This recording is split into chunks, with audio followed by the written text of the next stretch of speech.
This podcast is a proud member of the UUOP network.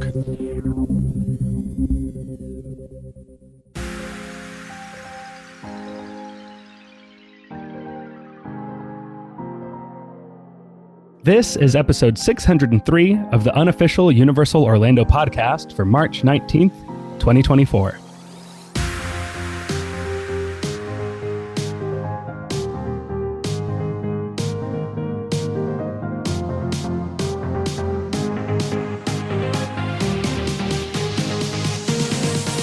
Hello, welcome to the show, everybody, for another week. My name is Kenneth. I'm guest hosting. If you don't know me, I'm from Rush of Fear podcast, and I'm here with the people you do know, introducing Tracy. Hello, everyone. And Lee. Hello, everyone. It's weird. It's kind of keeping us on our toes and keeping it fresh a little bit. Hello, Kenneth. Welcome to the show. Yes. Thank you for having me and having me have you. Well, I thought, who better to replace Michelle and Chris when we are going to be talking a little bit Horror Nights than your good self? Yeah, I mean, it does make sense. It does make sense. Yeah. It's a beautiful day here in Orlando, Florida. The weather is oh wait, where's my phone? Give you some local weather here. We're looking at a warm 80 degrees, some light rain. It's a lovely day For Florida. I'm jealous. Yep. How have the parks been recently, Kenneth? Because I know you get to visit way more than the rest of us. I know it's spring break and they've probably been mental, but as a rule, how is Universal Orlando? It's doing very well. You know, it's got some growing pains as things are being brought up to epic levels, I guess you could say. But yeah, the crowds are there. The rides are going. The food is good. Yeah, it's been going nicely, I think. Good. It's killing me because we had potentially going to get out this year, and now it doesn't look like we're going to. Probably not, no. Oh, No. man. Yeah. As we've discussed off air, adult things have happened. Wait, whoa. No, not that type of thing. Things we don't want to deal with as adults financially is what have kind of curtailed this year's issues. Motor vehicle issues, let's just say that. Sure, and not ride vehicle issues, No. which are a little bit more fun. Well, potentially, as long as you're not on them at the time. A fun vehicle. Yes. Well, enough of that. Let's get to the business, because Tracy, I believe we have a Producers Club birthday. We do indeed. It's our very own European Andy DeMatellara's birthday on March the 20th. Happy birthday, Andy. Happy birthday. Happy birthday! Wow. Yeah, I hope you have a great day. I don't know how Yeah. to say happy birthday in Belgian. No. I really should learn. Next year, Andy, I will say happy birthday in Belgian to you. He always says it's the curse of being born in the wrong country. Too far away from Florida. That's what he keeps saying all the time to me. Uh-huh. Oh, yeah. Yeah. Yeah. That's I why, agree but with when we that. need to get one over here, which sounds like it's coming, Mm-hmm. we won't have to travel so far. We'll still complain about how far we'll have to travel. Probably, yeah. That is very exciting. Have you've talked about that on the show, right? A little bit, yeah. It's interesting. Okay. There's not a lot of details out there yet. No, but I mean, we've seen, obviously, the local council have sent letters out to, or the Universal have sent letters out to local residents, kind of warning them what's potentially coming. And also, I think I read that they're also talking to the residents to see how they can not soften the blow, but what they can do for them. So Yes. it's to make life easier for them, which Yeah. is a really smart move. Kenneth, have you ever been over here? No, I never have. Never been over to the European continent at all. So there's you your should come. excuse once that gets open. I just hope the name that's been bandied around isn't what it is, because Universal Great Britain's a terrible name. It's terrible. Uh-huh. It will- Ain't Yeah. not great about this place anymore. It'll just be really interesting to see what attractions they put in. Because I know apparently there's licensing issues with the Potter stuff. Oh, interesting. Oh, is it because of the studio Houston tour? studio Yeah. tour? Oh, yes. Yeah, apparently yeah. there's different rights to the Warner Brothers Potter stuff in the US than there is over here. Mhm. So we won't necessarily get Potter stuff, which, to be fair, I'd be quite happy with. I think I said it when we recorded before. I wouldn't want it to be a bastardization of, like, the other theme parks. I'd want it to stand on its own and not be like, oh, we're going to have a different version of the Mummy and a different version of Spider-Man. I'd want it to be like, have a few of them in. You got to have a reason for people to visit both. Because obviously a lot of UK visitors come to Florida, and so if there's a park there that's the same as the one here, then they won't come here anymore. Exactly. But if it's all of different stuff, then you'll get US visitors over there, and then the UK visitors will still be likely to come to Florida. I think you'll still get the Florida visitors though, because we don't have the weather. No, that's but my concern. Is how are they going to manage that? Yeah, it's going to be very interesting actually. And to see whether, because I think I said it before as well, that theme parks over here aren't generally year-round. Nope. They have seasons, so they'll open sort of Easter weekend-ish. March to October. And then run through sort of September or October if they tend to do Halloween-y stuff. And then shut down for the entirety of winter, and then maybe open like early doors, January, February, but it's like one up near us where they open the zoo and the little kiddies rides, but the most of the big rides are closed just to kind of get some money in, I guess. It's going to be interesting to see how they play it out. Yeah, I wonder if like indoor areas will help. Is it a weather thing or is it just a crowd levels thing? I think it's a weather thing more than anything. Yeah, probably a weather-related thing. Again, I think we talked about when we talked about on the show, I expect them to do a lot of things like Universal Japan is, with like the sort of entrance, production central area of Universal Japan that's... Tracy's going, yes, I know, because I've been. Just a little bit.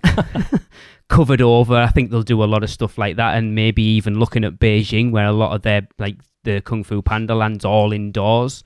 I think they'll have to look at something like that. But then, to be fair, Alton Towers is all outside. Thorpe Park's all outside. They're mostly all outside. Yeah, but they're then closed if they want during the worst months. Yeah, if they want to keep it open. See, I've never been to Disneyland Paris, so I don't know what that's like in comparison. French. I mean, yeah. Anyway, it's just a little bit more French. Yeah, it's very similar. I think it's a lot more French, apparently. That's all our French listeners just turned off. It will be interesting. No, I think it'd be great. I would definitely make a visit to Paris, Disney, and Universal UK, we'll call it, for now. I think they'll get a lot of visitors who will do that, will potentially not bother coming out for Disneyland Paris, but then they'll probably make a stop there when coming over to visit. And let's face it, there's only one place in the UK anyway, and that's London, according to everybody that doesn't live here. So, I mean, to be fair, it's warmer down there than it is up here, so you can understand why they put it down there. Not by much. Oh, it is. Have you been? Yeah, I went to Wembley twice. It was boiling. I go regularly. It's not. It is in the height of summer. Yes, it can be quite hot. It's not up here ever. Yes, it is. It's not. It'll be like my California trip I made last year where we went to Universal and Disneyland, but my excitement was all about Universal. That was the first stop. And then we spent, after that, we went to Disney, which was also incredible. Disneyland was great. Yeah. Much better than Walt Disney World, in my opinion. But Universal was like the headliner of the visit for me, visiting Super Nintendo World and seeing Jurassic World and Secret Life of Pets and all that stuff. Yeah. That was the reason to go to California. Yes. Yes, it's somewhere we want to get to. Tracy's she's done 2. I've done Orlando and I've done Japan. I need to tick the others off now. She's already talked about Beijing. Mind you, if COVID hadn't have happened, we might have got out for the opening of Beijing. Oh, wow. Yeah. Bloody COVID. That would have been very cool. It would have been amazing. Can you imagine? I can't even imagine being at the opening of a major theme park. It'd be so Kenneth, obviously looking at it, when Epic Universe opens, the day it opens is just going to be unreal. I can't imagine being there. That it's going to be mental. You're probably not going to get to do an awful lot, but it just to say you were there on opening day is a dream come true. You probably just get to stand in line just to get in. Probably. And that's it. Yeah. Yeah. I'm going to do my best to be there on that day. We still don't know exactly when it'll be. We know it's next year, but I'm going to do my best. I definitely want to be like that. What a historic day. Exactly. It's a big deal. Yeah, even if you didn't get to ride anything, even if you just got to wander around Celestial Park and maybe peek your head in the portals to see the lands, you'd go, I was there opening day. With all the bloggers. Yeah. Yes, with all the bloggers and vloggers and podcasters. That's it, yeah. Yeah. My goal is to be in the background of every vlog. Oh. Yeah, that would be amazing. Now there's a drinking game. Watch all the vlogs and there's Kenneth. Yes, every time you Down see your Kenneth drink. Yeah, we do it with Seth when we're watching vlogs. If we see Seth in the background, we take a shot. Yeah. It'll be me and my bandmate Gary Pounds Yes. walking around in the background, Love it. just looking like lost tourists, just like mouths open, like That would looking be like amazing. idiots. Yeah, you need to be dressed head to toe in Universal merch. Oh yeah, Oh, obviously, Yeah. we need to make this happen. I think that would be a lot of fun, actually. definitely. I'm going to start a Well- petition in the Producers Club to make it happen. Speaking of Seth, you just mentioned him. Should we hear from him now? I think it might be time for little things. All right, Kayla, he's back. You're all right. This is Seth Kabursky from the Unofficial Guides. I missed my last report because I was off in Los Angeles researching the unofficial guide to Disneyland. So I've got more than a month of little things that are new around the Universal Orlando Resort to talk about. Right after my last report, we had long lines at the theme parks for President's Day week, and now we've got even longer lines for spring break. So if you're planning on visiting Universal Orlando this week, be sure to pack your patience or purchase express passes. Let's start by ripping off the Band-Aid and talking about a few price hikes in the parks. Short-term lockers outside of attractions now cost $1 more than they used to, and the larger ones now top off at a maximum of $25, up from $20. If you like to rent an ECV in the park, those now cost $75 without a sunshade or $95 with a canopy. And in another cutback, package pickup is ending at the City Walk store. Now, if you purchase items inside the parks, you can either have them delivered free to an on-site hotel or shipped to your home for a fee. If you're trying to recoup a little bit of those extra costs, you might want to consider signing up for the new Universal Visa card. You can find sign-up locations at the main stores at the entrance to each park. Be aware that these are staffed by a third party, not Universal employees. But through April 30th, they're running an introductory special where if you sign up, you can get 2 freestyle cups that are activated for the day, plus either $100 or $150 worth of gift cards, depending on whether you opt for the card with no annual fee or the card with a $99 annual fee. One big difference between those two cards is the one with the fee will give you access to the new Universal Visa Lounge, which is coming not inside either the theme parks, but actually to City Walk. The exact location and date for that lounge has not yet been announced. Let's head inside Universal Studios Florida, where Mardi Gras is still going on for several more weeks, but we're already seeing merchandise discounts, such as $15 off of a tumbler with daily freestyle activation and $25 off of a Spirit jersey. If you are looking to participate in the Mardi Gras celebration as a float rider, I personally had great results checking in on the virtual line feature of the Universal smartphone app exactly 45 minutes before step off. You might want to be near the animal actors stage when you do this because if you get a slot, you'll only have a few minutes in which to check in. Let's talk construction at Universal Studios Florida, where there are walls up all along the lagoon behind Sting Alley, and the fountains for the upcoming Lagoon Fountain Show have once again been exposed. Between that, the installation of new projectors, and the sighting of drone tests overnight, it looks like we're getting close to some sort of new nighttime spectacular. Over inside the Wizarding World of Harry Potter, the new wand effects that they are working on in Diagon Alley and Hogsmeade are still under construction. But I did notice that the caged bird and candle effects inside Nocturne Alley are working once again. And we've got a bunch of food news inside the studios. First and foremost, Mel's has reopened. They've freshened up its 1950s look, rehabbed the kitchen, and done some tweaks to the burgers and shakes. But the star of the new menu is definitely the vegan chili. I recommend it atop the vegan field dog or just get it on cheese fries. If you're a fan of Chez Alcatraz, you might want to get your last round soon because it looks like that's going to be going behind construction walls for a major refurbishment, but it should return in the near future. In Diagon Alley, The Leaky Cauldron just added a vegan curry and a hunter chicken entree to its menu, and Cafe La Bamba's been closed to regular guests recently. Instead, it has been used as a VIP-only lounge all day.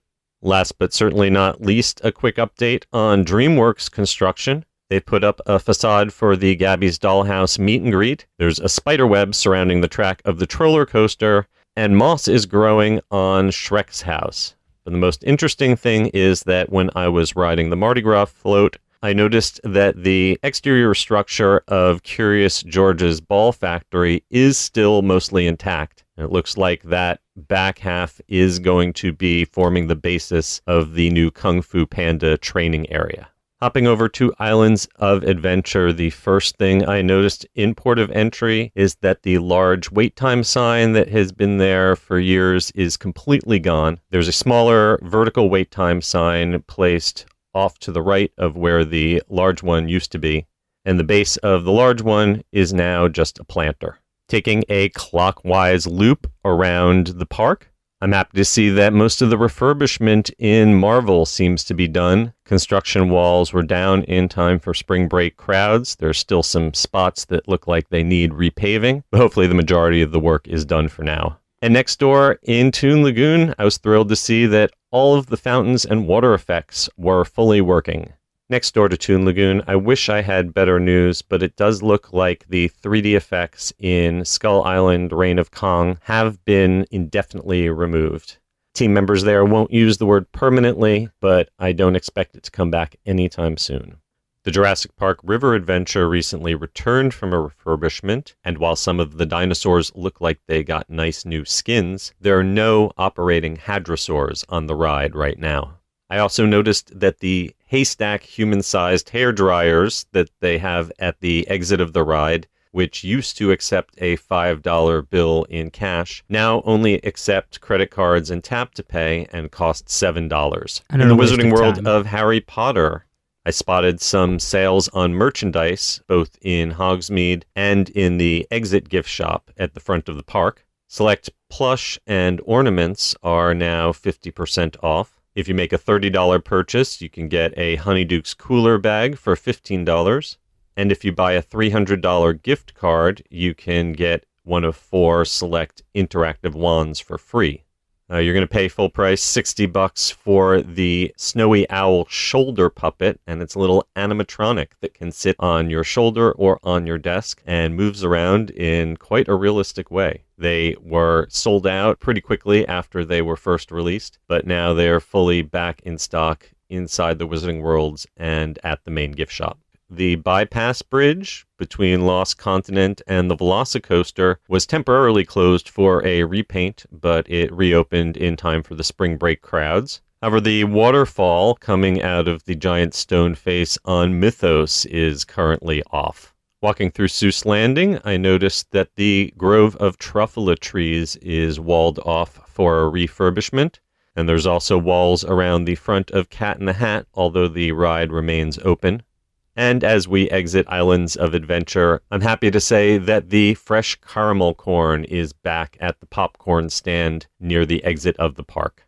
Okay, that'll wrap it up for this time. I am Seth Kabursky. You can find me and my books at theunofficialguides.com. Until next time, I'll be keeping an eye on all those little things at Universal Orlando for you. That was a lot of little things. Yes, or as Chris would say, little things. Yes.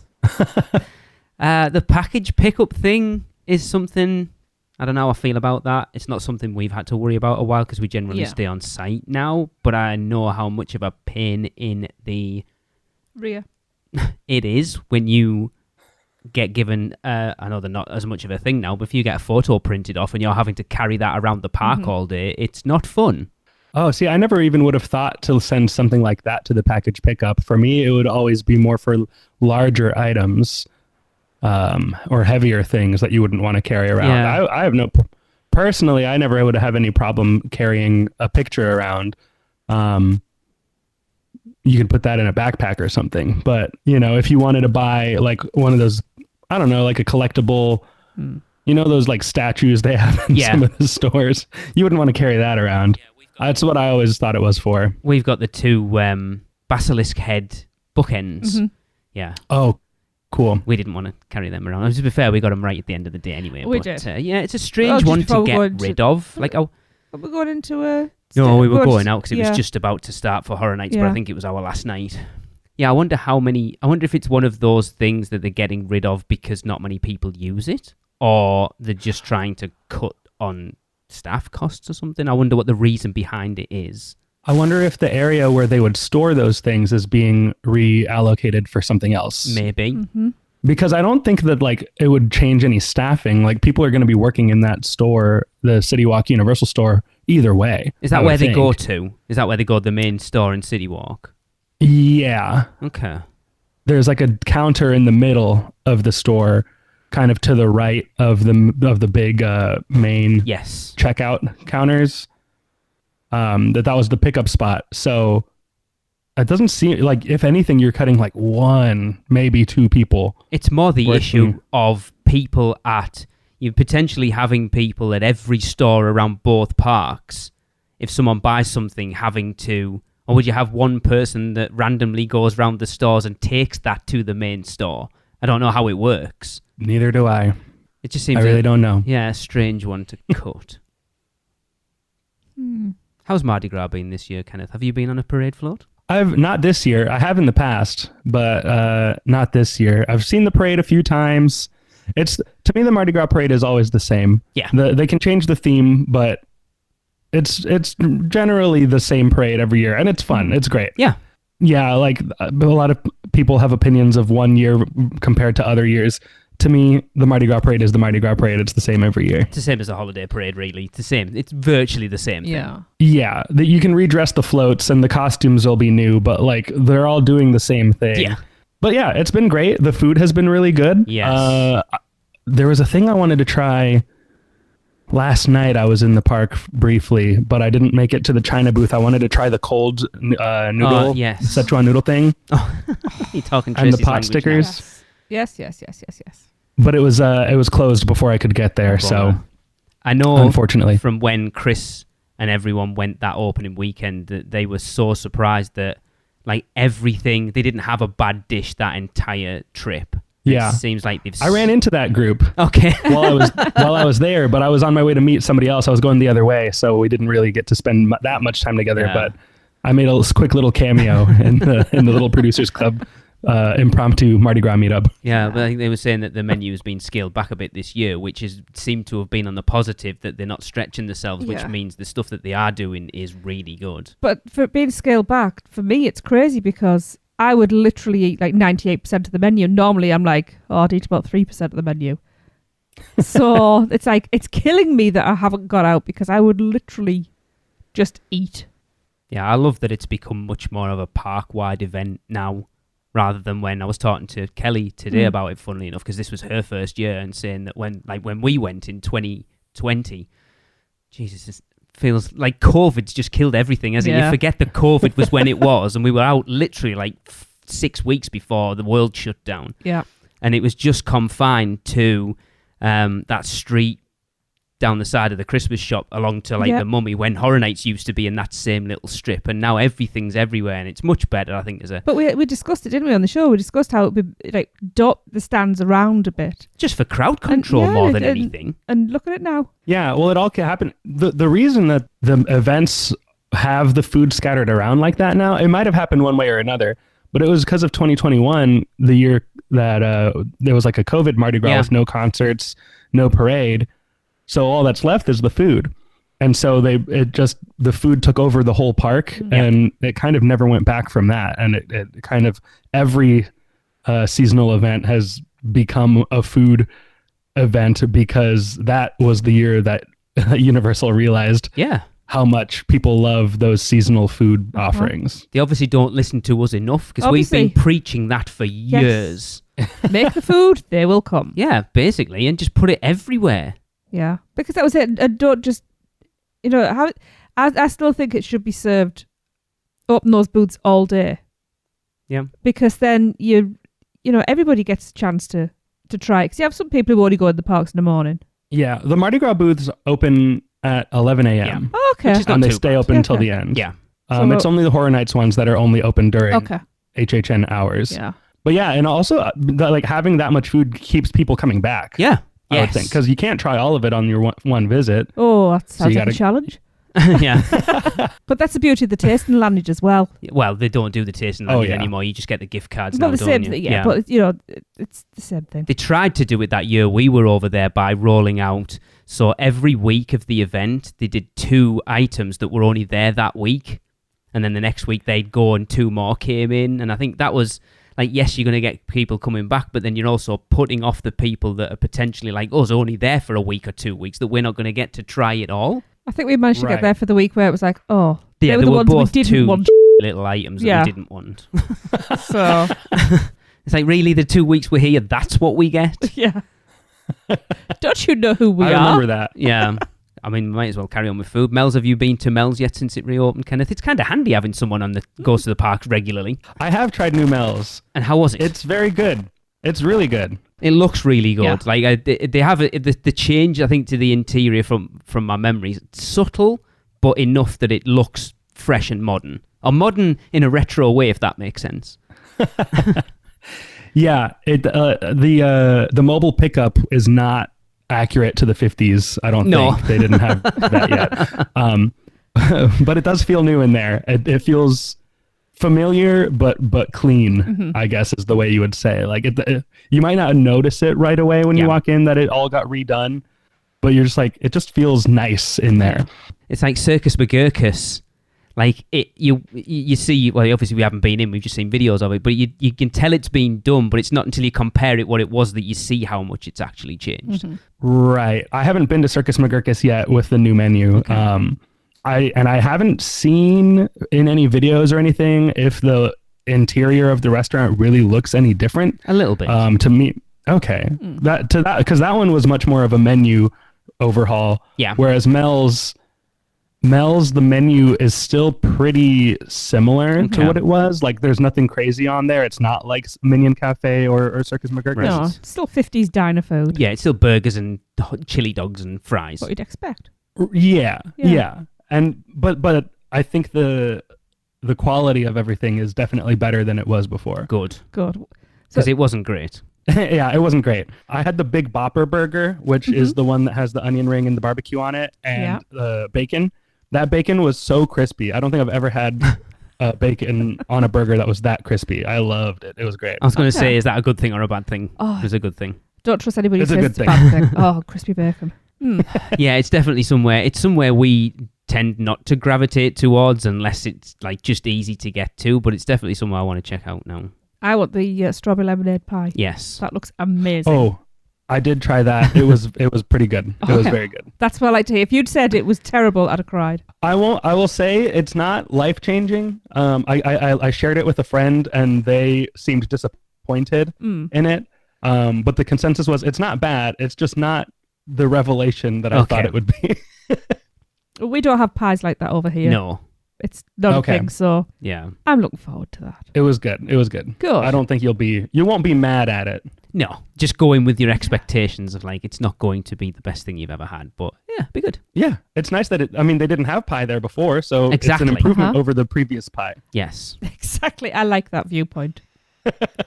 We do need to talk DreamWorks Land because Kenneth, I noticed your other podcast posted the image. You're allowed to say the name of it, you know. The Dream Jerks podcast. I will put it out. I was going to let him do it, to be fair. Okay. But you posted exactly what I've been thinking because What was that? front of that coaster is nightmare fuel. Oh, yeah, you showed me that picture last night. Whoa. What is that all about? I've never seen Trolls. I'm assuming that's something from the movies. Yes, I can't remember if it's in one of the main movies or if it's one of the holiday specials, but they ride in a catter bus, like a caterpillar bus. And a lot of things in the Trolls movies have really bizarre, almost nightmare-inducing designs. And it's used for comedic effect, and I think it's there to give the parents something Nightmares. to enjoy. It was just, I remember seeing that picture and just think, oh my God, I showed Tracy it and I was like, that is nightmare fuel. And then I saw your post and I was like, yeah, there you go. I always wondered if it was like I'm very excited. that fast. That was just the G-force. That was what the effect on. Oh, that I expect an episode of the Dream Jerks podcast with you guys going to DreamWorks Land.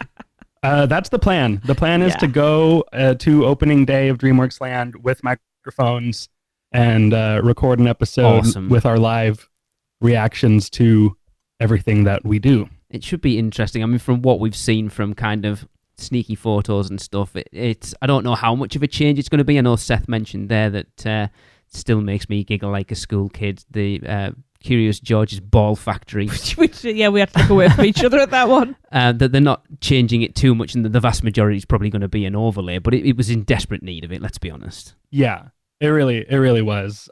Even if Curious George was a huge IP, it was just starting to feel old. Yeah. Mm-hmm. Like it wasn't being maintained. It didn't feel fresh.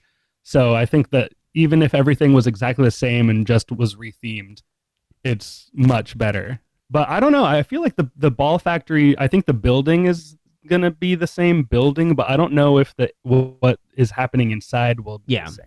Mm-hmm. I don't think there's been any detail on that, but I assume that's where like the Poe Live will be. Yeah. And I don't know what else, but I know the storyline for the outside is that we're helping the pandas do their laundry. Yeah. And that's why there's water spraying all over the place. Okay, that makes sense. It makes a lot of sense. I think it's going to be fun. Like I say, it's not. I think I said it 2 weeks ago. It's not built for us, is it? For little kids, but that was what the realization I had when I went to see DreamWorks Destination when that replaced Barney. I was all excited to go in there, and then I get in there and I realize, oh, this replaced Barney, and they kept the target audience the same age.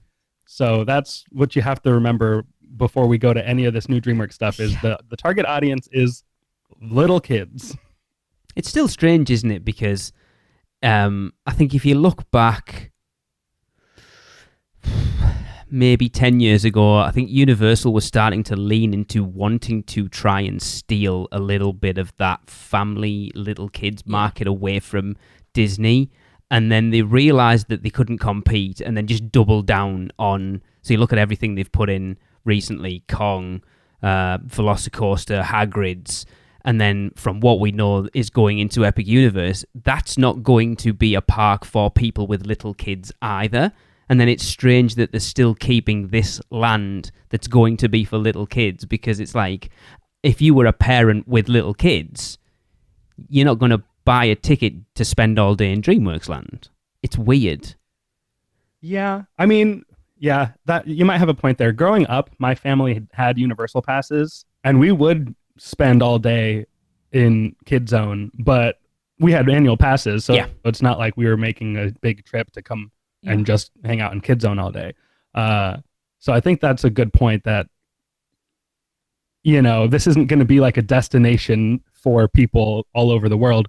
But on the other hand, when Universal owns DreamWorks Animation and Illumination Entertainment, and you have these huge franchises that are for families, it would be a waste not to use them. Yeah, especially when you look at like Shrek's, the new one's coming out, Kung Fu Panda's got the new one coming out. I mean, we're the wrong people to talk about it, Tracy. How many times did we take our kids into Kid Zone? Maybe like once? I don't even think we I think we had to walk away. This is crap, let's leave. I don't even think we took them in once. And we had kids, like the first time we took, our youngest was 5 and our oldest was 9. So you're like, about the right age for that land. Yeah. Oh, we're terrible parents. And then we've always got Michelle telling us off because they used to go in there all the time with Chris, and we're like, yeah, we didn't bother. We took them on the rides. We took them on Jaws and scared the crap out of them. Yeah. Right. But but the IPs must have been part of that, because like you take them back there, they're not going to be like, oh, look at it, it's 5. Oh my gosh. But like now when it's Shrek, those kids of that same age, even if you wouldn't have otherwise gone in there, they might be like, hey, there's a Shrek thing over there. They're going to go check it out. Yeah, for definite. I think it's great. Yeah, I definitely will definitely have a wander around it when we go next. I think we were kind of fooling ourselves when we thought Kong going 2D was a temporary thing and that they might bring it back. It doesn't look like it's going to happen. Kenneth, have you ridden it since it's gone 2D? I haven't ridden it in a few years. Or maybe might have been like 2 years ago that I rode it last. I know Chris said it took a lot away from it.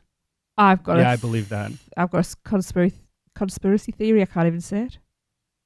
Oh, What's your so what's your what's leaving? Fast and Furious. Fast and Furious? Well, we don't know that for definite.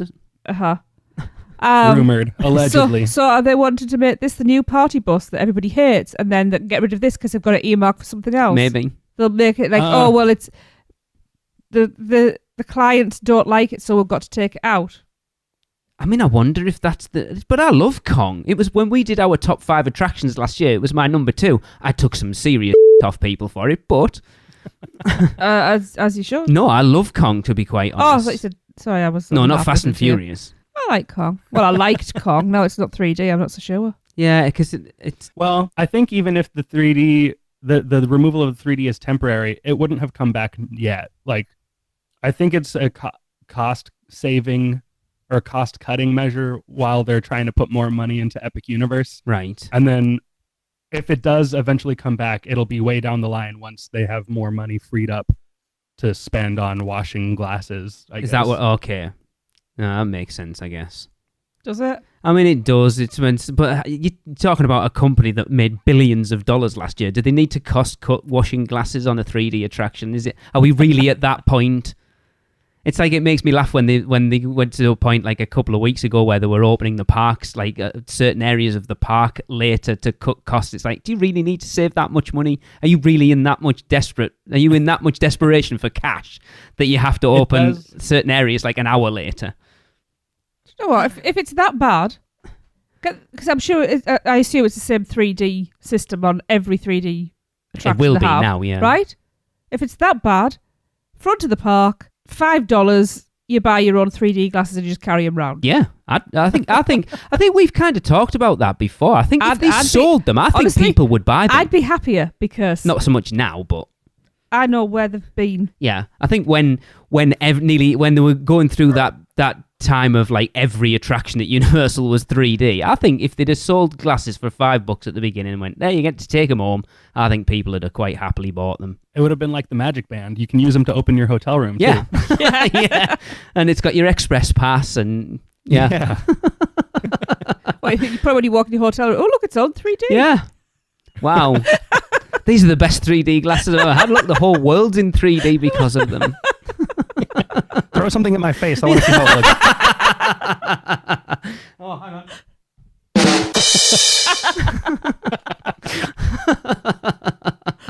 You have a snare and cymbal next to your desk there? No. And you need a drummer. I'm not that good. That's all I can play. Yeah, fun. There's something else I want to broach, but I'll wait until a little bit down the line because it's relevant to something else I've suddenly just realised. Okay. The shoulder owl. I don't know. That thing's pretty cool. My roommate got one. It looks the way it moves is surprising to me. I didn't think it would look so animated. Have you seen it? It's like $60 though. I know. No but thanks. I have 2 other shoulder pets. I need one. They don't move though. I know. This is why I definitely need They one were of also these. like half the price as well. It does look cool. And the fact that they're selling out means there's a market for them. They are awesome. All right, let's talk people dryers. Why do people use those things? It's Florida. It's 1,000,000 degrees every day. Why are you paying money to get something with a red light when you can just stand in the sun? I mean, it literally is just a red light. It does. I have used one. It does nothing. I don't understand it does do something. It takes your money. Yes. Yeah. And even if you do get dried off, you're going to be wet from sweating Yeah. in a matter of minutes anyway. So you might as well just transition from water ride wet to sweat wet. Yeah. I mean, to be fair, I didn't use one over there Over where? in Florida. Right. I used one of these over here, All right. and it was a cold day, and Yeah. we got soaked. But Florida heat, I don't you understand dry them. off quickly. First time we ever came over, we went to Toon Lagoon and we did Dudley and then Popeye and then River Adventure and then made the mistake of going straight into the Discovery Centre, which wasn't a good idea. Goodness. No. And then went to Wimpy's for lunch and just sat out in the sun and ate burgers and got dry. We were dry within like 20 minutes. Yep. My old routine for being in the park was ride all the water rides, and then I would go ride Dueling Dragons and, get whipped through the air. Yeah. That would be my dry off routine. That's like the spin I cycle. was going to say, sit at the front, the people behind you get a shower. Oh, perfect. I'll tell you what, and having walked past and sat next to some of those people, they need a shower. So. Yeah. Oh, wow. But yeah. They're a waste of time. I just yeah. don't get the point in them. I mean, I'm tight anyway. I'd rather just walk around wet. Yeah, you have to, even if you don't know the parks well, do your research, find out what rides are there. And if you're like, oh, there's some auto rides, let's bring a change, bring an extra shirt, bring some extra socks. Yep. I used to take a whole change of clothes and a towel in. Sure. Yeah. And then I used to send Lee back to the car. Yeah. With the wet stuff. I'd carry around in the backpack all day long, whatever.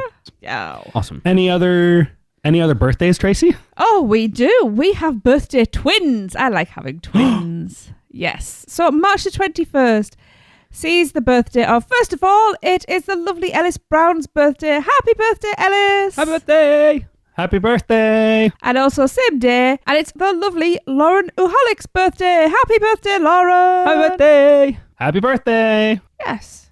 So I kind of alluded to this earlier. So I was thinking about when Seth mentioned the Visa lounge that's coming to City Walk, and was thinking, I wonder where they would put that in City Walk. And then I remembered that Kelly sent me a link to the theme team on Instagram today. They put breaking. We have some sad news, guys. The iconic landmark in City Walk, the surfboard with the Quiet Flight. wave. Is that what it is? I thought it was Quiet Flight. The store is called Quiet Flight. Yeah. Yes, and it's outside that, isn't it? Yeah. They said it will be no more come this April. We spoke with some of the employees of Quiet Flight. It's even there, Billabong store, located in City Walk during the last trip, and they informed us they would not be open come our next trip down. Universal has decided to renew their lease, and with that said, they are closing their doors on April 14th. When the store is all packed up, this iconic photo op will be gone. And I was like, I guess it's going in there then. Oh, interesting. Yes, It kind of makes sense. That feels pretty big for an exclusive Visa lounge to me. Unless it's going to be split and a couple of things go in there. I don't know True. where else you would put it in City Walk, though. I can't think of anywhere else. Yeah. There's nowhere that's not being used at this point. I could see it going in maybe like some upstairs area of one of the restaurants or clubs. Like I know they have rooms in Pat O'Brien's that they rent out for private events and Okay. stuff. Okay. Or maybe like some area on the second floor of Red Coconut. Or I was thinking, I think there'd be uproar if they closed off the top floor of the Red Coconut Club for Visa card holders. True. Yeah. It kind of made sense to me. It'd be interesting to see if it does go in there. Yeah. I've never actually been in that store, to be fair. As long as that Quiet Flight doesn't turn to another Starbucks. I don't think it was. It's literally across the road. Across from the I have other one? seen one next door to another. All right. I don't think they're going to do that in City Walk, though. I wasn't in America. No. Yeah, I don't think so either. No. I will be very sad to see the surfboard go away, though. Yeah. I agree that it's Iconic iconic. thing. It is. Like, everyone takes their photo. In fact, that group we talked about when Chris and all them were there, they took their photo on it. Like, whether you've been going for your first visit this year or you've been going for 20 years, everybody takes their picture on that surfboard. If I'm ever there with someone and that I find out has not taken their picture there, I make us take a Awesome. picture It's there. a rite You of have to. passage. Yeah. Yeah. Exactly. What's going to replace that as the photo op then? Oh, yeah. The welcome to Universal sign. So it'll be even more of a bottleneck there. They need to put something there that is a equally good photo op. Yeah. Because what a waste of wall Yeah. if it's just a wall after this. What I would like to see is people still go and pause and take that same That would be photograph hilarious. with no surfboard. What you need is David Griswold laid down in that pose and him pretending to be the surfboard and everybody standing like they're on top of Do you know him. you could do it if you just positioned him far enough forward and just get the angle right? It'd look like you stood Amazing. on top of him. David, next time you go to Universal, I need this to happen. Because that is brilliant. Awesome. Yeah, you have to do it. Somebody needs to play the wave. Yeah. Oh, yes. Yes. Okay. Hey, let's hear a message from our sponsors. Man, we need a vacation. Oh, I got this.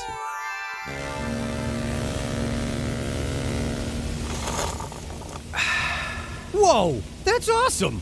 But I was thinking something a little more adventurous. Okay, how about this? Yes! And how about some relaxation from Mama?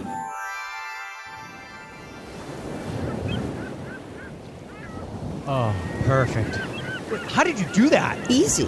Portkey Vacations. For your next vacation, let Portkey Vacations take away all the guesswork and stress of planning.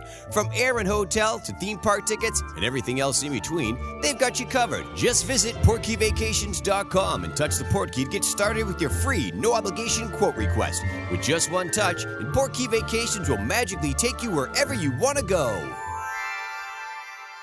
All right, welcome back. What a nice, refreshing break we just took. Now it's time for Which Stick Gets Your Lick. And this one comes to us from Brian, Laura, and Zine from the Universal Family Podcast. I've been given the impossible task to keep this family friendly. So why is the segment name so rich with double entendre? We all know what you're trying to say with the segment name that you picked. I'm not even gonna go there, so which stick gets your lick? Which stick gets your lick?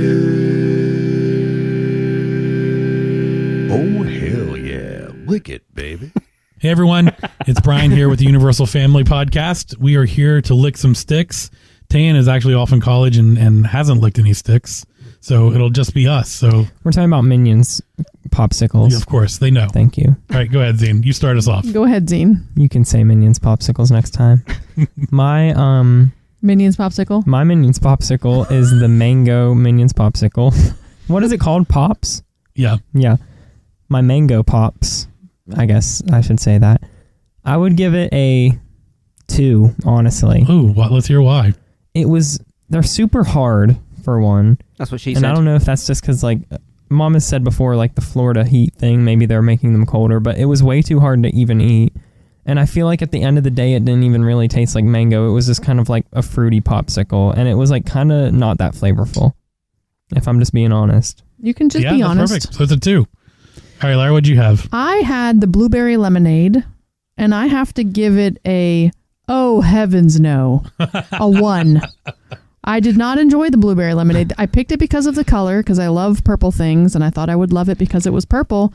But like Zine's, it was very hard, and it felt more like ice, like I was trying to crunch ice with my teeth, like my front teeth, which is, I don't like that feeling.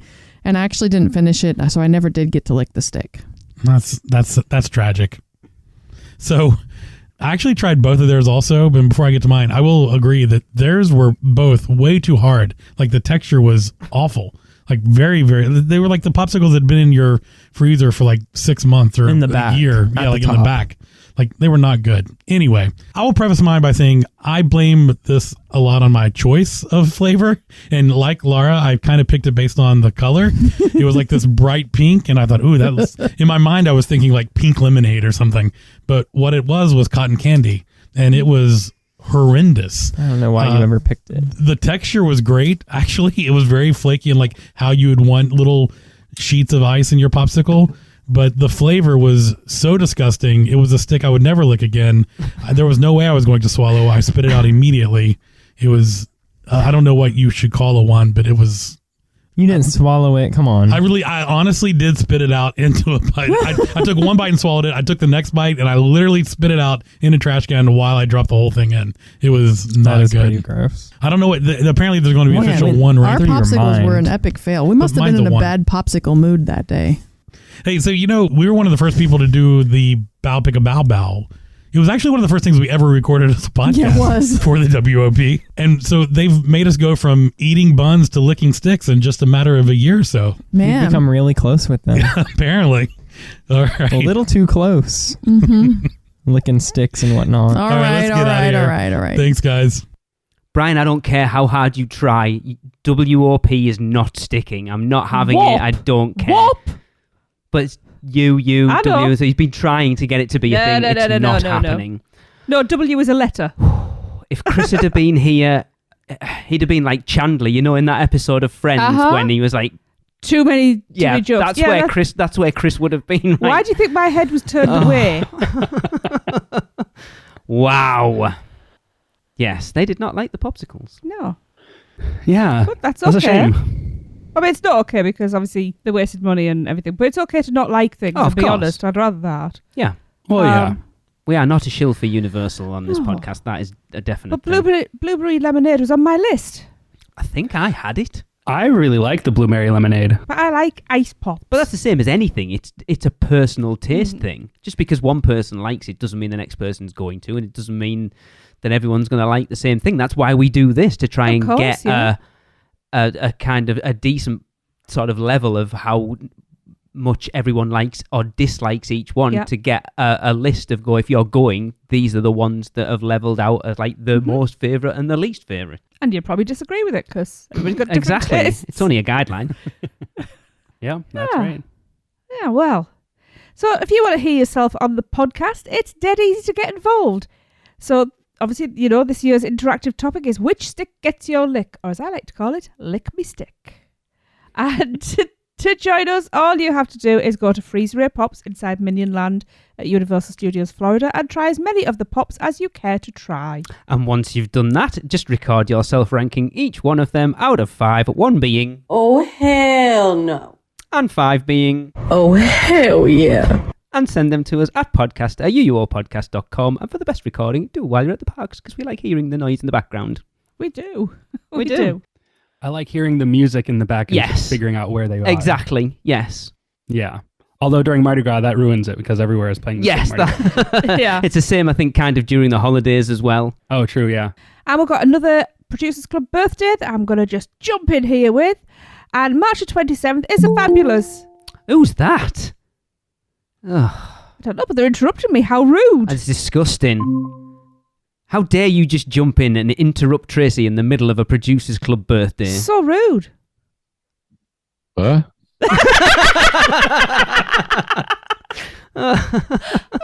Just barging in here. Like you own the place.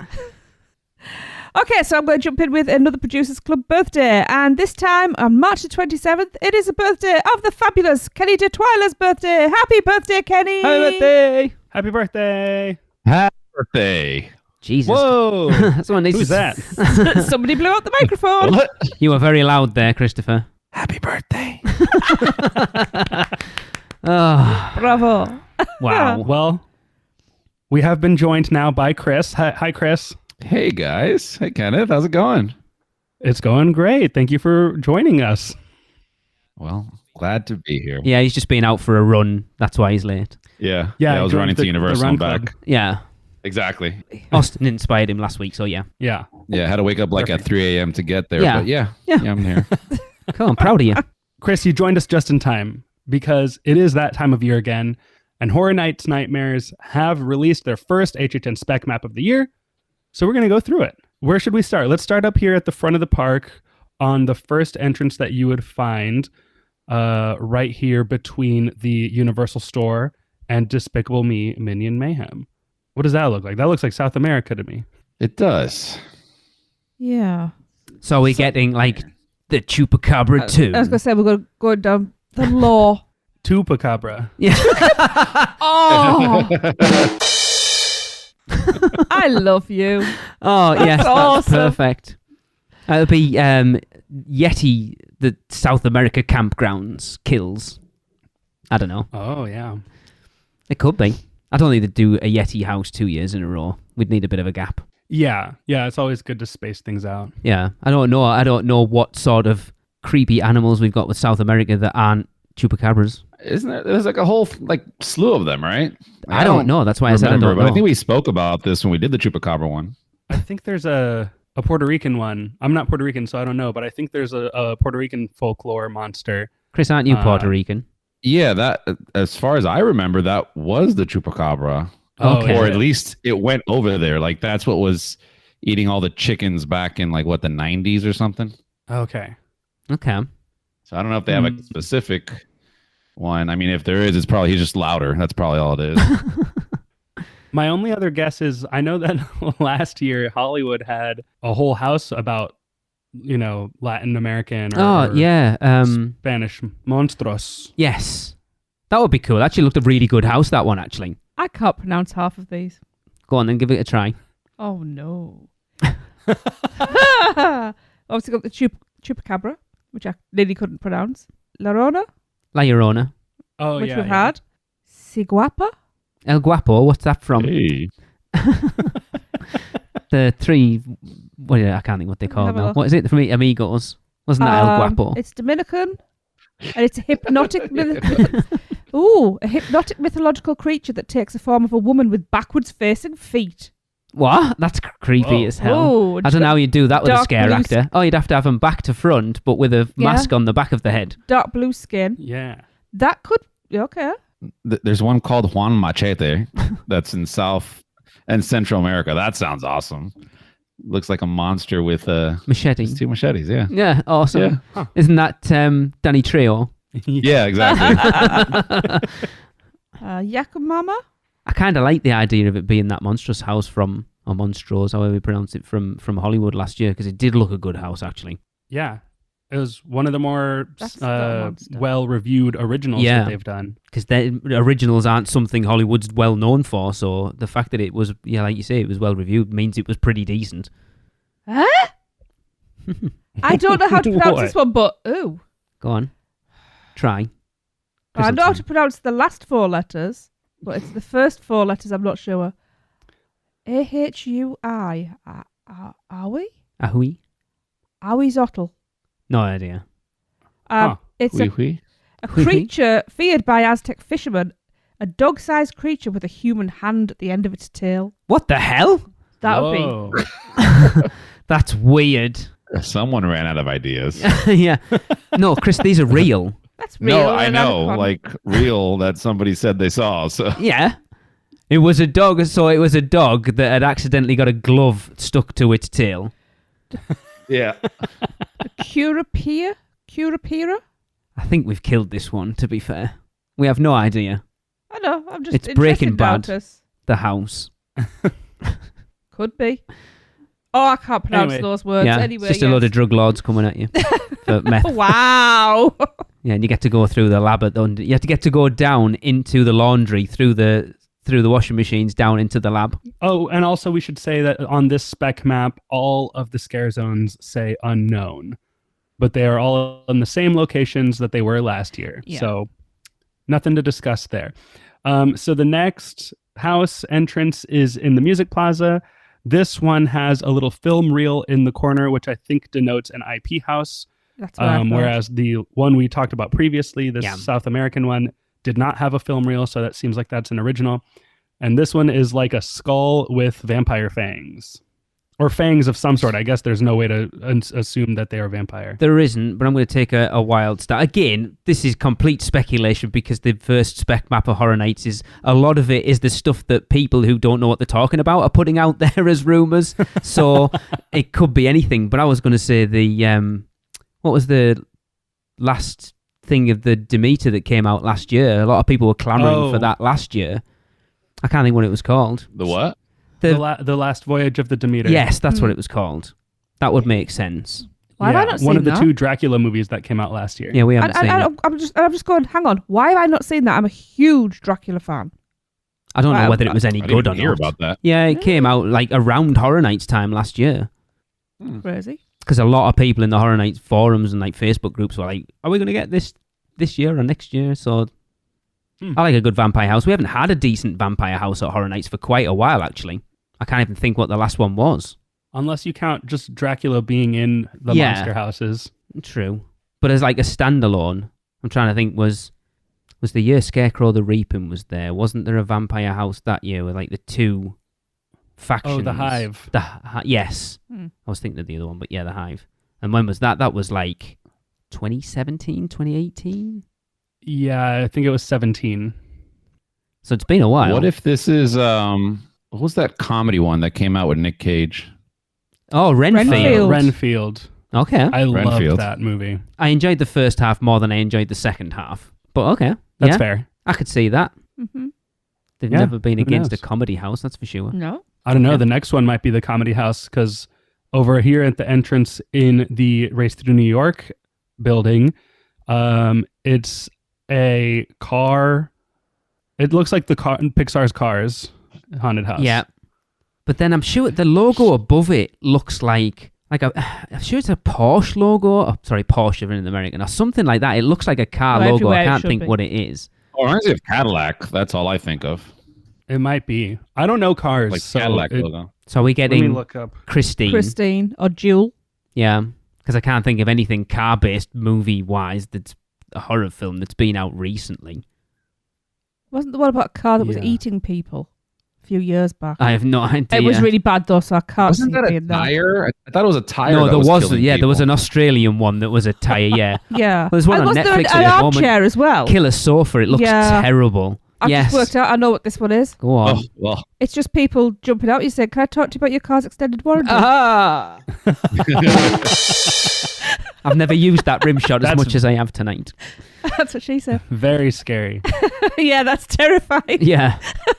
Okay. Yeah. Yeah, it's a weird one to have Yeah. that logo there. Like very specific. I mean, again, to me, it looks like Cadillac. It has some variation on the top part of the logo, but then, I mean, also, like Kenneth said, that Cars style logo at the bottom. It's definitely something Cars related and maybe American Muscle or... So are we going down the route of, because the, like, Winnie the Pooh and whatever the other one that was that came out recently, we're doing, like, a horror version of Cars. Is that what it is? It's not in the public domain yet, though, is it? No. Oh, man, now that you mentioned that, wouldn't it be awesome if we got, like, the public domain Mickey as a horror thing? Yeah. Inside of That's what Warner? Steamboat said. Willie, yeah. I've been pitching a Rush of Fear episode where we design the 100% legal Steamboat Willie Halloween Horror Nights house. You should. Yes. That would be funny. Without a doubt. Yeah. But this one is an IP, and it is the car logo. They just take you to Fast and Furious Supercharged. And make you ride it over and over again. Yeah, there's no exit. Yeah. Yeah. It's a long walk, too, because you're entering at Jimmy Fallon. Yeah. That's so you don't know where you're going. Yeah. No, not this place again. Yeah. Okay, well, next up, we've got the entrance on the left when you're walking up towards the New York Library facade. This seems to be an original, and the symbol that it has here is like a skull with a worried kind of expression on its face. Half of it is black, half of it is white, and it's got some lines on its forehead. Not a clue. I was wondering if it was something like photograph negative. I mean, I'd love kind them of to do a things. black and white house. I'd love a black and white house. I've said that for I think we years. said that. Yeah. Oh, that'd be cool. Like a monster's house that was just entirely in black and white would be awesome. It could be. I think they've done that. Can't put a black and white house? A black and white monsters house specifically. I Really? think they did that in 2012, I want to say. Okay. Okay. But that doesn't give you Yeah. any indication at all what that could possibly be. Like No. schools The can't logo even... reminds me of like an old, I don't know, I can't put my finger on it, like an old Cartoon Network cartoon logo. It does. It reminds me of like cartoons. it reminds me of like a skateboard brand logos. Okay. Yeah. And I mean, it would be a terrible reference to it, but I mean, we do have the Beetlejuice movie coming out this year, and that black Yeah. and white kind of reminds But me then of that doesn't have the film reel on it for an IP that's an Yeah. original, at least from what we can yeah. go by on that map. Very true. Yeah, not a clue. Yeah, nothing to go on here. Nope. Next up, the New York Library facade entrance on the right. Again, looks to be an original, and the symbol here is a lollipop. So a lot of the speculation that goes around this, and obviously its location fits perfectly with it, is a Major Sweets house. Ah, that makes sense. Yeah. Which, why not? I mean, how many times have we seen it where they've done scare zones that have then become a house? Mm-hmm. True. Yeah, before I realised like the film reels are denoting like the IPs, I was like, Candyman or Wonka. A Wonka house? Oh, yeah, based on the Glasgow thing that was this year. Oh my God, yes. Yeah. Because that would be so awesome. Yeah. Because if you think The unknown IP. Wonka given the Alice in Wonderland treatment, Yeah. because I flipping loved that house. I know you did. Which one? Was it Asylum? Asylum in Wonderland Yeah. at 2015. Oh, yeah, that was cool. Yeah, I mean, like I'm a that one. huge Alice fan. But yeah, if they did Wonka with that treatment, that could be creepy. I mean, let's be honest, it's dark as hell anyway if you go off the original Oh, yeah. material. But yeah, it's his original sort. So, The yeah, I major think- I think- suites thing yeah, I think kind it of makes really sense, fits, yeah. especially there as well, with that being where the scare zone was. Yeah. Oh yeah. Yeah. And it did seem like there was a lot of story happening there that if you spent the time to talk to the different characters, you could figure it out. But if not, you're just walking through, you're just kind of catching little bits and pieces here and there of whatever the storyline was. Yep. Yeah, I think that'd be a cool original house, actually. Yeah, I do actually. Yeah. All right, moving on to the Fast and Furious house location, we've got an unknown IP. And as we've just said, the unknown, like you guys said there, it's perfect. I never even thought about that until you both said it there. It would be perfect. Yes. It would be so easy for Universal to buy those rights. Oh, yes. Here's $20. Yep. And then they only have to spend another 20 on the house as well. Yeah. Well, no, don't the actors have to make their own costumes? Yeah. It's just... Little kid in the corner going, oh no. Yeah. It's the unknown. That sad-looking Oompa Loompa is just standing in the corner. Oh, gosh. Wow. So bizarre. Yeah. And all the spin-off scare zones are awesome, too. Yeah. Yeah. That did look like a scare zone.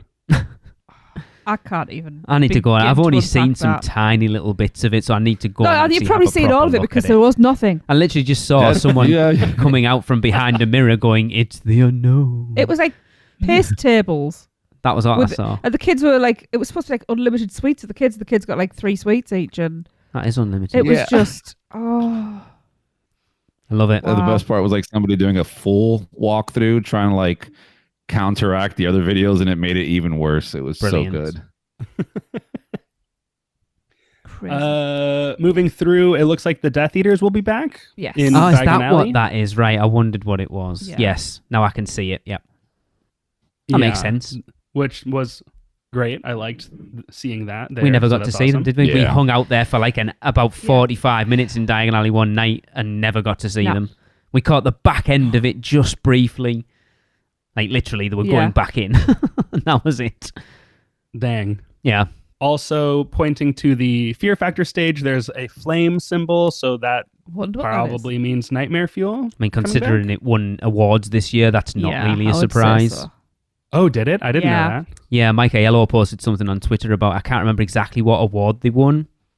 I'll see if I can find it. But I know Mike Aiello posted something on Twitter about it. Or X or whatever the pretty cool. hell you call it nowadays. I still call it Twitter. Yeah, me too. I still call it. I don't have it. I reinstalled it. Went after 5 minutes. Went. Yep. Nope. That's enough of that. Goodbye. All right, let's see. We now have in Sprung Tent 3, which is the one in between Fear Factor and Men in Black. An IP. It's an IP, and the symbol it looks like a speaker with that that circle with the line through it for like a no smoking or a Ghostbusters. Yes. So kind of like no sound. What could it I possibly wonder. be? I think it's shh. Wait, what? You don't know what it is, Chris? No. Oh, Chris has Oh. been No out of the loop guesses. then. Well, wait, my brain went somewhere else. What is it? Where's your brain go? I just immediately started thinking of a silent movie, and I just thought of what do you call it? The one with Jim Halpert and his wife. Yes, Keep that's going. it. Yes. A Quiet Place. Oh, that's the one. Yeah. Yeah. The Quiet Place. Yeah. That's the big rumor. Oh, okay. Yeah. Me and Tracy were talking about it, and it's like That'd be cool. It would be so awesome if they did it where you see the monsters, but they only jump out if you make a noise. Yeah. So you have to go through the Whoa. house I love that, quiet, yeah. which people won't, because if one pops out, like they can just you could be walking along and there'd be a boo hole, and they don't pop out, just kind of walk past that. People are like and that's when you get the scare. So, but if you walk past it quietly, they won't do anything. I think it would be so awesome. You could really set up the people behind you. In theory, that sounds amazing, but once people know that, Yeah, you're just gonna have a bunch of people yelling through that house, Oh yeah. yeah, that's true. trying to get scares. Yeah. Well, they'll ban those people. True. I hadn't thought about what it would be like to walk through a house that takes place in a world where everything is quiet, because I wonder if that would mean like you don't get any music playing in the house. It like would be very interesting. Yeah. Very. it's a cool idea. I doubt. I don't know, man, because We talked about it with Coven, I think it was, where one of the things that just deterred that house for me was how quiet certain areas were. Oh, and yeah, I truly Spirits feel of like the Coven.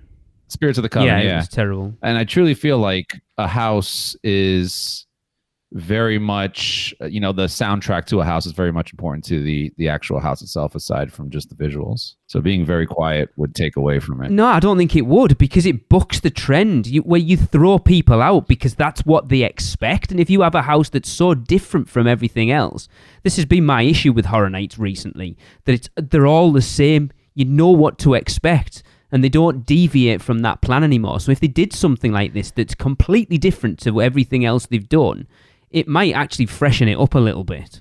I have a little concern. So, A Quiet Place is set where? I don't actually... On a farm. Oh, yeah. Sorry, I They thought you were go looking through- for a specific place. They go through a planted field. Please tell me they're not planting corn. We all know what happens when they plant corn. Yeah, that's true. Can we have a wheat field? It will be...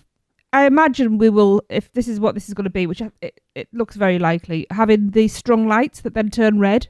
Oh, yeah, that would be cool. And you could have... Yeah. That could be the point. When the lights turn red, that's when you have to be quiet. Oh, yeah, that would work really... Oh, that would be amazing. I really should work for them. I think something else, if you're going to go down that route, something else I would say is install those, like the insulation that goes on the wall. Yeah, like they did... Kill noise. Like the around. stuff? No, No, not Graveyard Games. Insulation. Yeah, the silent room in Graveyard Yes, Games. where- Yeah. Correct. Like that sound deadening. Yes. Yeah. It would really kind of mess with people's senses. Yeah. Also, how did the kid get killed? Spoiler. I don't know. His On the toy. bridge. I don't remember. Wasn't it the It was a spaceship? toy, right? It was a toy going off. Oh, the If you toy just turned had on. those that randomly on the floor, toys just randomly, like Yeah. robots spinning. And, Yeah, I think it worked that really would be, well. Yeah. So Nightmare Fuel Wildfire won the IAPA Brass Ring Award, whatever that is. That's what they won. So there you go. In a ceremony in Las Vegas. Very nice. That feels like a Vegas show. Yeah. They love it there. Yeah. It's well deserved. Oh, I Yeah. love that show. Yeah. I feel like it's killing me at the moment because I'm getting excited for what this could be, and then it's just dawned on me that, I'm probably not going to get to see it, so it doesn't matter anyway. Oh. Yeah.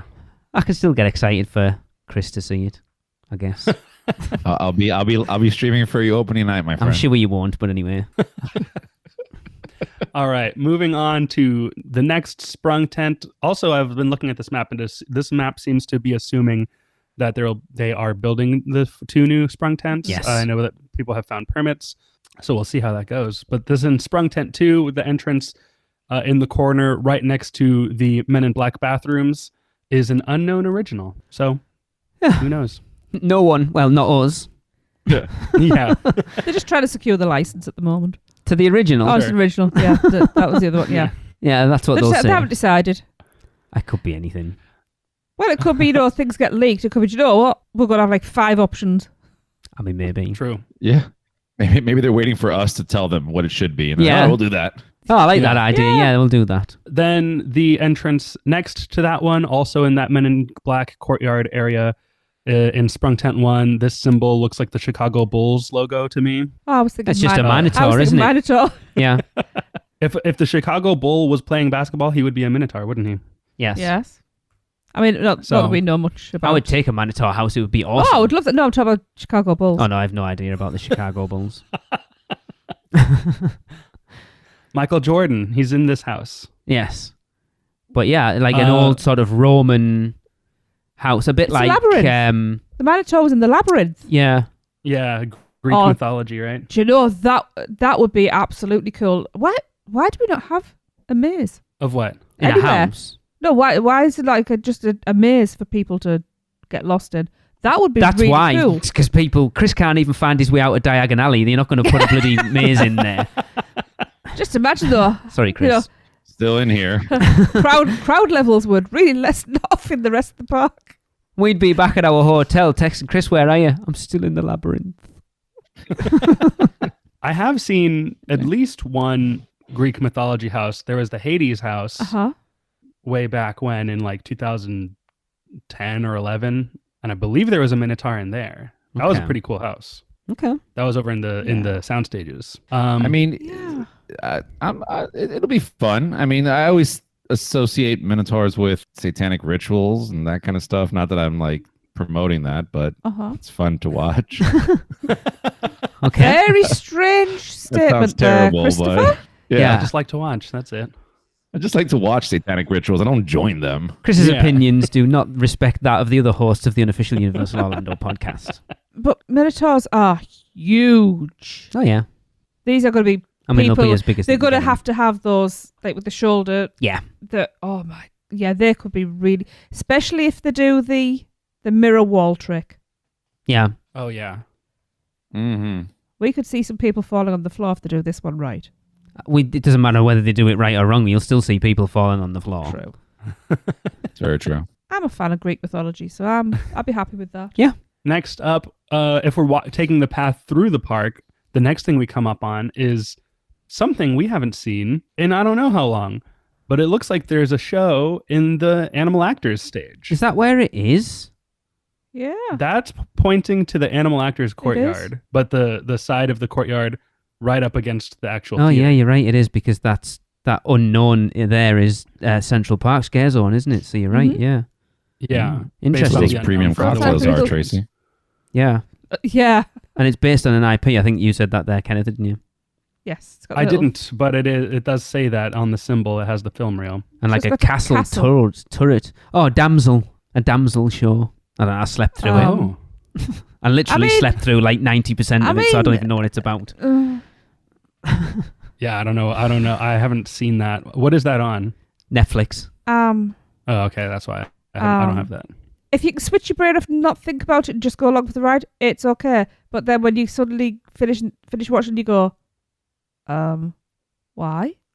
Hang on, that bit didn't make sense. And what? I saw enough of it. I did that a lot during the night. I was looking forward to it. Oh, watch it. I still really enjoyed it. I would watch it again, but just don't think about it afterwards. I saw enough of it that it didn't make me go, oh, I really want to catch that from the beginning again. I was just like, yeah, all right. What if this is a return to comedy at Horror Nights and it's like a Monty Python stage Thank you. show? You've just stole.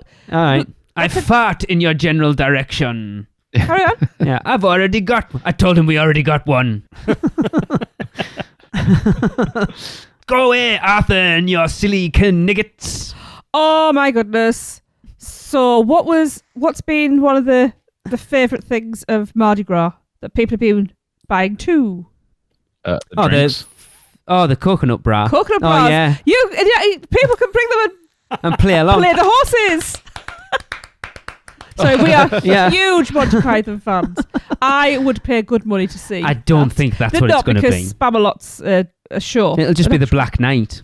It's just a flesh wound. Do you know what? Bite your legs off. Actually, they don't really need any actors. They just need to say, this is what it is. We'll all just sit there and quote the entire script. We'll just entertain ourselves. That went, well. I can have so much of a conversation about an image like that and go off on a complete tangent. It's more of a tower than a castle. It's interesting that there's no lagoon show marked on this map at this point. Yeah. Yeah. Because you would think that the daily lagoon show would be back by this point. And they're missing a trick if they don't include it at Horror Nights again because of how popular like Marathon of Mayhem has been and all the rest of them. It would be weird that they didn't. Yeah.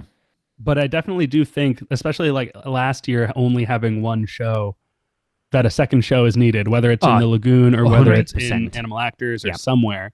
Yeah. 100% affected the crowds last year massively. Oh my God, yeah. Having the second show basically be the Megans and David Pumpkins. Yeah. But like they didn't take people out of the park. No. They just caused huge crowds in the middle of walkways. Well, they couldn't take people out of the crowd because no one knew when they were happening. It was even with the Death Eaters. They didn't have a set schedule as such. So it's not like you knew when Ghoulish was on a Marathon of Mayhem, that you know when those times are. So it's taking people out of the park for 10, 15, 20 minutes beforehand and then maybe 5 minutes after. Whereas that, you just happen to stumble across them. So, yeah. What if this is a returning show? A returning show? Right. From the other side of the park? Dueling Dragons? No, not the other park. The other side of the park. Where Back Fast in and the Furious Beetlejuice? is. Yeah. Okay. So we have The what? The Beetlejuice's Monster Graveyard Review. the review. Yeah, that We saw that at Horror Nights We did, in 04 when we went to see it. we got some. I've forgotten about that. Well, the other thing here, I was going back because I remember somebody posting, and Kyle posted up something about this, where the rumor is a comedy show with Harold and Kumar. So Okay. Harold and Kumar go to White Yes, Castle. I saw that being posted around. Yes, I don't know how that works. Like, Which I would be totally. It's the same Bill thing and as Ted Bill and then, Ted yeah. all over again. Just okay. hit pop culture, Yeah. and I'm so down for that. See, I wouldn't be. I'd Although they rather- don't really have anything like the phone booth that would allow for like people to come in and out. They're just Yeah. walking around. Yeah. I'd love for a comedy show to come back though. That Yeah. was always a good element to have in the mix. All right, I'll be Yeah. the one. That, 100%. I'll be the other one. I wasn't bothered when Bill and Ted went. Sorry, everyone. I'd rather have a Lagoon show Yeah, than because Bill you and didn't Ted. get any a day. lot of the. I was gonna say a lot of the the references went over our heads a lot of the time. But Not a lot of it. Sure. Some of it. I mean, I'll quite happily watch semi-naked ladies dancing around for a bit, but won't we all? Hey, I didn't say to get rid of them. I said let's have it all. well, that's already there, so You we get don't your need it Lagoon more. show, comedy show, Yeah. and the girls. All right, I'd everything. take that. Yeah, Okay. Okay. I 3 don't, shows would be great. yeah, it would. I don't go to see the Few Girls just for the guys. All right. And moving on to the final house here in the future DreamWorks land. We've got an IP, and the symbol is like a crescent moon and some stars. So it's the The prequel Croissant to Moon Bakery house. It's the prequel to Blood Moon. This is Crescent Moon. Oh, there you go. It can't be because it's a IP. I've just realised there. That's Yeah. a shame. 40 Days of Night or something like that. I mean, to be honest, when I just did a quick glance earlier, I was like, turkey? Eating. A turkey. No, it looks like the Turkish flag a little bit. Oh. It's not called turkey anymore, is it? I don't know. Turkey. We Whatever. have to pronounce it now. I have no idea. It's got to be something to do with the night, the last obviously. Starfighter. The Last Starfighter. Some sort of alien space thing, yeah. God, it's E.T.? Spaceman. It'd be that crappy thing with Adam Sandler that's on Netflix at the moment. If anyone's got Netflix, anyone who's got Netflix and looked at that film with Adam Sandler and went, that looks all right, don't watch it. Trust me, I'll save you 2 hours. Uh-huh. I wish you told me that. This, not a clue. Stars and the Moon. Nope. Moon and the Stars. No idea. Nah. And that's the map. Oh, now I've got Dora the Explorer singing in my head. If it had been a full moon, I would have said maybe they were doing Wolfman, because isn't Lee Whannell and James Wan doing a Wolfman yeah. house because they're getting ready to release it this year, I think? Well, it's a crescent moon, so it's not. So yeah, it's not. Oh, all right. Well, I mean, yeah, I guess that's fair. Yeah. Yeah. I mean, and there's no telling any one of these could be a monster's house because we've had Yeah. monsters. Yeah, so it could be this one. It's interesting that none of them scream monsters, though, and you would expect them to have one, especially with Epic opening next year. Because like that was my theory, is that they've been putting Monsters House to get them in the front of people's minds for when Epic opens. So it would make sense that we're doing this year. But I know a lot of people have been rumouring Creature from the Black Lagoon house, but there's nothing on there that screams Creature. But that, as I said at the beginning, probably 50% of this won't be anywhere near what it's meant to be. Right. Of Yeah, course. We'll go through a still few very iterations. early. Yeah. By the way, one thing, just because I was looking up horror movies, before we move on, there is a Nosferatu movie coming out this year. Okay. Oh. Just going back to that vampire house. Okay. Okay. Interesting. Indeed. That does it for the map. Tracy, are there any more birthdays? There's a couple. Okay. So, yes. Oh, Who could it be? again, already. Why did you insist on having more birthdays? I'm just glad that he was on, because otherwise we were going to announce it and he wasn't here. I know. March the 28th sees our very own Chris Zavala's birthday. Happy birthday, Chris! Segel Chuka Hamnida! Feliz cumpleaños! Feliz cumpleaños. Oh, thank you. Appreciate it. How's it feel to be 21 feels 60? so good. 60. You are evil. I feel it, but hopefully don't look it. No, you don't. A solid 55 maybe, but I hope you have a lovely day, Chris. I will mail you cake, Tracy. Don't worry. Aw, thank you. Awesome. Only you. Don't She give me wants any, that. 'cause, I won't, you know. 'cause, She wants that pink lemonade cake from Mel's Driving. It's a pie. Pie. I'm going to make Same one. thing. And also on March the 31st, we have the fantastic Jonathan Jackson's birthday. Happy birthday, Jonathan! Happy birthday! Happy birthday! Feliz cumpleaños, Jonathan. 'Cause you're a couple days after me, so let's go. Yeah. So I hope you all have lovely birthdays and get lots of cake and presents. Cool. Absolutely. Definitely. Thanks. Well, that is going to wrap up this week's show. Please don't forget to send in your Which Stick Gets Your Lick recordings to podcast@uuopodcast.com. But to end this show, we have a listener-submitted fact about Fast and Furious, and this one comes from Amy Moore. Fast and Furious Supercharged is so bad. How bad is it? Fast and Furious Supercharged is so bad that it's actually very successful. You get off both fast and furious. I do like that. That's a good one. Please send us your facts about how bad Fast and Furious Supercharged is to podcast@uuopodcast.com. All right, well, that does it. Are you insane? Get out of here. The curse, it's real. The podcast is over. So, the Magi want you to check us out on Facebook, Instagram, X, YouTube, TikTok, and Pinterest. Just search UUO Podcast. For all the podcast news and articles, check out our blog at uuopodcast.com. Contact us by emailing us at podcast@uuopodcast.com. And if you want to join the Producers Club, email us at uuopproducers@gmail.com. Silence! With your subscriptions, we shall rule for all eternity. Listen and subscribe to the podcast on Apple Podcasts, Spotify, Google Podcasts, and everywhere else podcasts are found. Not even the Magi can save you now. There is no escape. Your end shall be my beginning.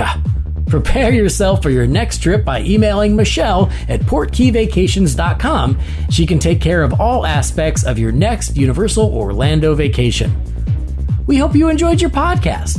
Please remain seated and keep your arms and legs inside the prepare to forfeit your souls. Check out the other podcasts on the UUOP network. Rush of Fear, Halloween Horror Nights podcast, the theme park duo for all your West Coast news and info, and the Taste of Universal, Universal Orlando food podcasts.